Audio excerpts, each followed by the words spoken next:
আসসালামু আলাইকুম। আপনাদের মাঝে নতুন একটা ভিডিও নিয়ে আসছি। এই কাঁচা কলার চিপ, এই 3টা কলা আমাদের বাসায় ছিল। ভাবতেছি কি করব, তাই ভাবতেছি চিপ বানাই। আমি ইউটিউবে দেখেছি, কোনো দিন খাই নাই, আজকে ট্রাই করব, নিজেও ট্রাই করব, আপনাদেরকেও দেখাবো। আপনাদেরকে স্বাগতম জানাই টুকটাক সাথী কুকিংয়ে। আমার ভিডিওটা যদি ভালো লাগে তাহলে অবশ্যই লাইক করবেন, শেয়ার করে দিবেন।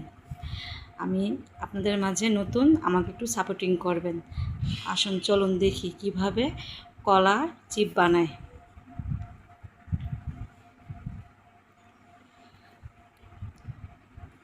কলাগুলো অনেক দিন ধরেই ছিল, ভাবতেছি নষ্ট করে কি লাভ, চিপ বানায় খেয়ে দেখি কেমন লাগে।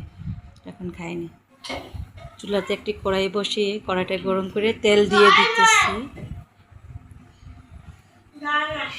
আসলে ভিডিও করতে গেলে লগে একটা মানুষ লাগে ধরার জন্য, এরকম মানুষ নাই, তাই ভিডিওগুলো এরকমভাবে করতে পারি না, একটু লড়াচড়া করে। তেলটা গরম হয়ে গেছে, তাই কড়াইটা একটু সব জায়গায় একটু তেলটা একটু ঘুরিয়ে দিলাম, যাতে কড়াইটা ভালো করে তেলটা গরম হয়।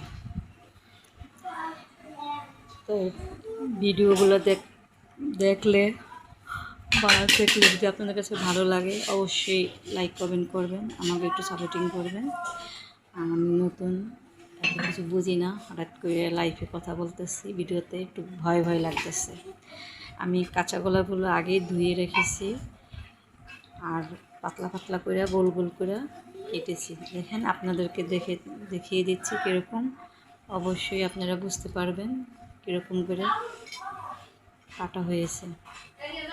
তেলগুলো গরম হলে তেলের ভিতরে ছেড়ে দিব চিপগুলো, সবগুলো চিপ একবারে দেওয়া যাবে না, অল্প অল্প করে দিয়ে ভাজা করা লাগবে, ভেজে নিতে হবে।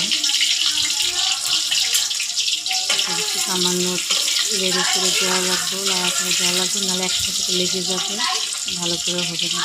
এইভাবে লাড়াচাড়া দিয়ে বাদামি হয়ে এলে তারপর আপনারা নামিয়ে দেখাচ্ছি।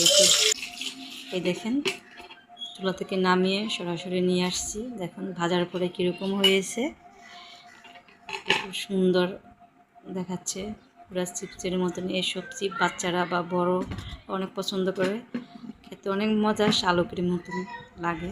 দেখুন কীরকম আওয়াজ হচ্ছে, পুরো মসমস করতেছে, খেতে অনেক মজা। আরেকবার আমি খেয়েছিলাম, ভালোই লেগেছিল। আপনারাও বাসায় ট্রাই করে দেখবেন। এরকম বাচ্চা কাচ্চা থাকলে, কান্নাকাটি করলে তাদেরকে ভেজে দিতে পারবেন। আপনাদের বাসায় যদি কলা থাকে, এভাবে বাচ্চাদের বিকালে নাস্তায় চিপ ভেজে দিতে পারবেন।